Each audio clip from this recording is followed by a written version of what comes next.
Udara saja tidak berpihak kepada kita. Suhu memanas ekstrim. Sebagian orang terpaksa mendekam setiap hari di ruang ber-AC dengan handuk basah menyeka wajah. Mata terus berair. Dan kita hanya dapat tertidur di setiap subuh karena cuma itu waktu yang cukup sejuk. 2050, permukaan laut naik drastis menyebabkan badai ekstrim. 2050, pandemi bukan hanya varian COVID. Perubahan suhu, banjir, urbanisasi, dan pergerakan populasi manusia mengakibatkan penyebaran penyakit. 2050, hubungan internasional tak lagi akur. Setiap negara menjadi egois dan saling curiga. Perdagangan global macet karena negara-negara berhenti mengekspor dan memilih mempertahankan sumber daya mereka sendiri. 2050, kelaparan merajalela. Populasi dunia meningkat sampai 9 miliar jiwa. Walau semua gambaran itu berbasis pada penelitian dan data-data saintifik.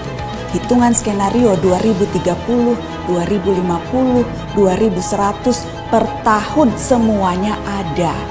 Tapi kesepakatan harus dilaksanakan.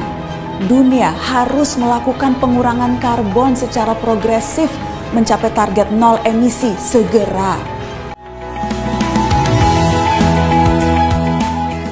Assalamualaikum warahmatullahi wabarakatuh. Sebelumnya kami dari kelompok 3 akan mempresentasikan bisnis plan pengembangan produk hasil pengolahan sampah. Dan sebelumnya izin memperkenalkan diri, nama saya Adrian Fikri Alkowi sebagai moderator. Nama saya Aurelia Zarato Siva sebagai operator. Saya Maidiana Latifah sebagai presenter. Saya Isnandila Ramadhania sebagai presenter. Saya Dina Ainul Hidayah sebagai presenter. Saya Dinia Nur Fatihah sebagai presenter. Sebelumnya kami akan menampilkan latar belakang pembuatan celemek ramah lingkungan yang akan dibacakan oleh Mailiana. Di sini saya akan membacakan latar belakang dan manfaat, adapun tujuan dari produk yang akan kami buat atau proyek yang akan kami buat. Langsung saja, tahukah kamu sampah sangat berdampak negatif bagi bumi kita? Untuk mencegahnya, kita harus mengolah sampah dengan baik karena sudah banyak sekali dampak yang dialami dari sampah-sampah yang ada di bumi ini. Salah satu cara untuk mengelola sampah adalah dengan membuat barang yang bermanfaat dan menghasilkan uang. Salah satu contohnya yaitu membuat celemek dari bungkus deterjen yang sudah tidak terpakai. Selanjutnya, tujuan membuat celemek ini selain untuk mengurangi sampah plastik, yaitu untuk menambah penghasilan tambahan.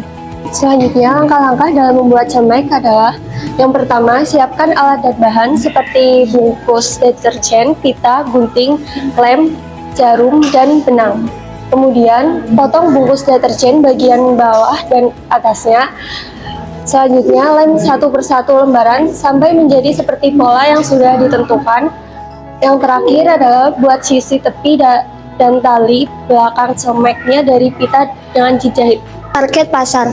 Barang akan dipasarkan melalui toko online dan pasar lokal. Rencana anggaran biaya. 1. Biaya plastik daur ulang. 2. Gunting seharga 3.000, lem seharga 2.000, pita seharga 5.000, benang seharga 1.000, jarum seharga 500. Yang ketiga, harga jual 15.000. Yang keempat, biaya produksi dan tenaga kerja. Yang kelima, biaya pemasaran dan distribusi. Resiko dan hambatan. 1. Pesaing pasar yang ketat. 2. Mencari pasokan sampah plastik yang konsisten.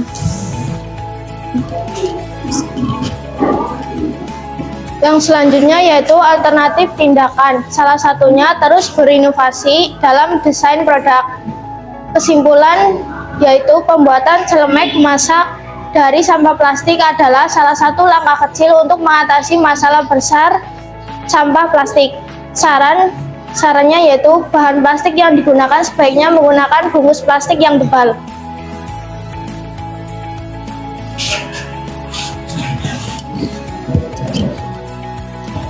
Sekian presentasi dari kelompok 3. Apakah ada yang ingin menanggapi atau bertanya? Silakan bertanya dan menanggapi. Saya akan beri kesempatan 2 kali. Sebelumnya izin memperkenalkan diri, nama Darwin Theodor Simanungkali dari kelompok 1. Izin bertanya, dari flowchart tersebut, dari definisi flowchart adalah bagan alir yang dibuat dengan diagram. Untuk contohnya persegi ataupun jajar genjang, tetapi dari presentasi Anda itu tidak memenuhi definisi tersebut. Apakah itu pantas disebut flowchart? Terima kasih. Gantian kayak gue mau karo nyong. Sudah, Bu. Sebelumnya izin memperkenalkan diri, nama Aluna Kirana dari kelompok 3. Izin bertanya, di resiko dan hambatan itu terdapat poin mencari pasokan sampah plastik secara konsisten. Kalian mencari sampah plastiknya itu di mana? Sudah, terima kasih. Baik, sebelumnya izin menjawab dari pertanyaan yang telah dilontarkan oleh Darwin. Jadi memang ini tidak pantas untuk disebut sebagai flowchart, tapi ini pantas untuk disebut sebagai langkah-langkah atau alur dalam pembuatan proyek yang akan kami buat. Mungkin cukup seperti itu jawaban untuk pertanyaan dari Darwin. Selanjutnya, pertanyaan dari Luna, yaitu resiko dan hambatan mencari pasokan sampah plastik yang konsisten. Nah, itu maksud dari mencari pasokan sampah plastik yang konsisten, yaitu agar warna plastik atau yang gambar plastik yang akan dijadikan sebagai celemek itu tidak bertabrakan atau tidak teratur sehingga terlihat jelek. Itu maksud dari kelompok saya. Terima kasih.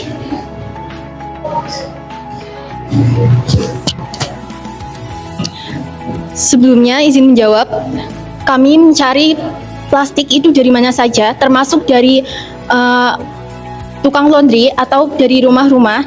Namun mengingat kita juga harus dalam bentuk dan warna itu harus seragam. Jadi kita harus menunggu waktu yang lebih lama untuk mencari warna plastik dan bentuk yang sama. Terima kasih. Sekian presentasi dari kami. Jika ada kesalahan kata-kata mohon dimaafkan. Assalamualaikum warahmatullahi wabarakatuh.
lingkungan menjadi isu yang semakin mendesak akibat gaya hidup masyarakat di era modern.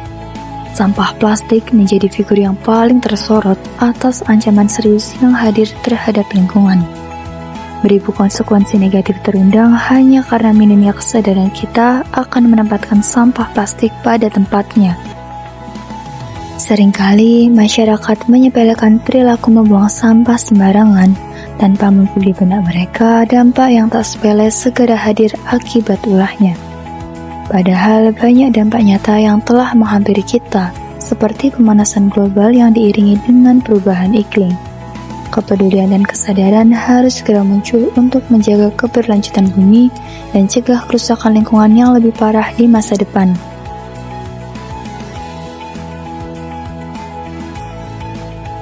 Assalamualaikum warahmatullahi wabarakatuh.